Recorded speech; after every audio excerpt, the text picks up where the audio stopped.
And so is Hilary Kennedy from the 4-Minute Buzz. Hilary, a couple of weeks ago, we started talking to you because you did a bunch of research on the Wayfair situation. Mm-hmm. Wayfair Furniture was supposedly rumored to be involved in sex trafficking of children because of some of the prices on their furniture. Like, it meant, okay, if you pay $17,000 for a chest of drawers that would normally sell for $600, you're actually buying a child or whatever. That was sort of the allegation, right? Right. So you looked into that, and there did seem to be something weird about it, but you've got an update. Yeah, there were a lot of marketplaces online, open marketplaces like Wayfair and Amazon, where third-party sellers can sell their items, and there were a lot of price discrepancies, which is why people started to go, well, wait a second, because that is a tactic that was used like on Craigslist and some other sites. And Tim Ballard of Operation Underground Railroad has said, yes, they're trafficked in this way. Now, he didn't say specifically Wayfair was doing that,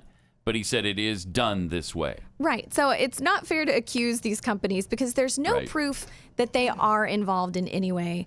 And it could have been just an employee at one of these companies. Absolutely. And they do have certain algorithms that price things a certain way. So, I mean, there are explanations for some of these things. However, I think what really got a big response is people were kind of surprised that it was shut down immediately by most mainstream media sources.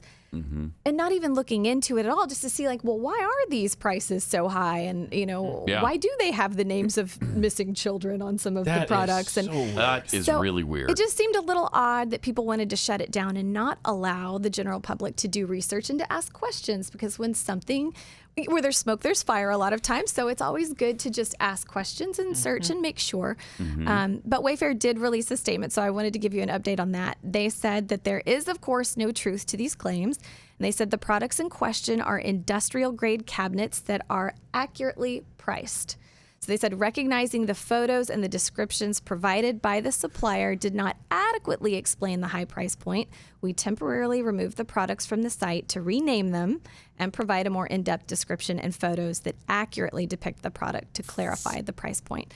People have pointed out some of those products have now been pulled from the site. Some of the prices have been lowered. Amazon didn't release any statement about any of it. They didn't even address it.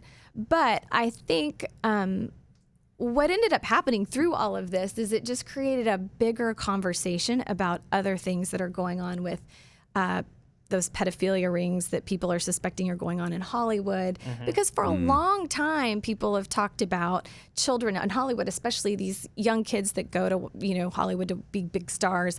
They get roped in with some powerful people who are abusing kids, and the cycle just continues. There was a documentary in 2014 called An Open Secret, and it was about that whole thing. And it couldn't get distribution from anybody, anywhere, even though it had a very acclaimed director attached to it. And they said, they would get to like the mid-level executives at these distribution companies, and they would go, yeah, this is really interesting. We need to get this out. But when it got to the highest levels, it would get killed. So they ended up releasing the video on Vimeo recently because no one was seeing it. But it talked a lot about how Hollywood has started to normalize these relationships with kids as if they're okay. So I think because of Wayfair Gate and Amazon Gate, it's made people start really looking at who was connected to Epstein and who might be involved in these kinds of things, or which celebrities are tweeting things that are inappropriate. So one of the people who was tweeting some things that people found questionable was Chrissy Teigen. Oh, yeah. And she's a very avid tweeter about everything. But she had posted some tweets that seemed really inappropriate. She ended up having to delete 60,000 tweets, she said, because she feared for her life. 60,000? But some of her tweets, she said, I just saw a baby that looked like a porn star, like a trashy do-anything porn star. Is this wrong to think? A baby? Yeah. I'm bored. I really want to watch kids give birth. Where can I watch teens giving birth? What in the world? She said, seeing little girls do the splits half naked is just, I want to put myself in jail. # toddlers and tiaras. Oh, that's creepy. Wow, is that weird? So hold on. So she had 60,000 offensive tweets? That's what she said, and she blocked over 1 million people on Twitter. Who did she pay to go through there? That had to be a job. I think the way some of this happened is people were trying to connect her to Epstein because of these tweets. But I think that the bigger issue people had with these tweets was just that they're creepy and inappropriate. Yeah. And it's normalizing and making light of something that's actually a really horrible thing. Gosh.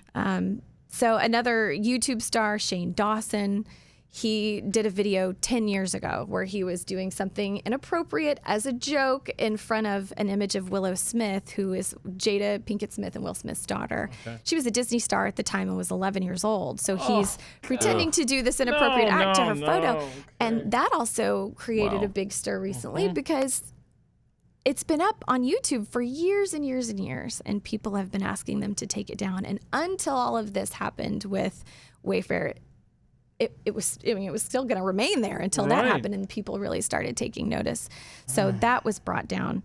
But I think it's made everyone sort of stop and go, what are we watching? What are we supporting? What celebrities are putting things out that are normalizing this kind of behavior and making it seem okay to talk about children in this way, to have these kinds of relationships with children? And then one thing I do want people to know about too, because the last time I came on, people sent some of the most amazing messages in support of wanting to know what they can do to help end human trafficking, to help support organizations that are doing it. So today is actually World Day Against Trafficking. Oh, wow. So there are rallies all over the country, and Operation Underground Railroad is putting them on in cities all over.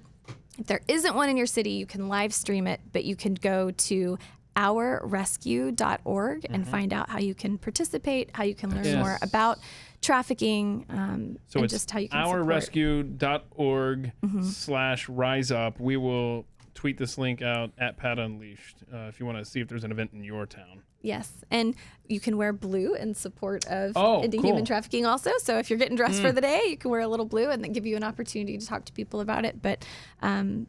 But the viewers and listeners of this show in particular sent some of the most amazing messages and did their own research. And I got a lot of great messages from people who are survivors of trafficking and abuse as well. And just said, thank you for at least encouraging people to take a look. Yeah. Because it's heavy stuff and it's things that we don't want to believe are going on or that are real, but they are going on. I mean, they're going on in Hollywood, and these are people whose movies and TV shows we continue to watch and support.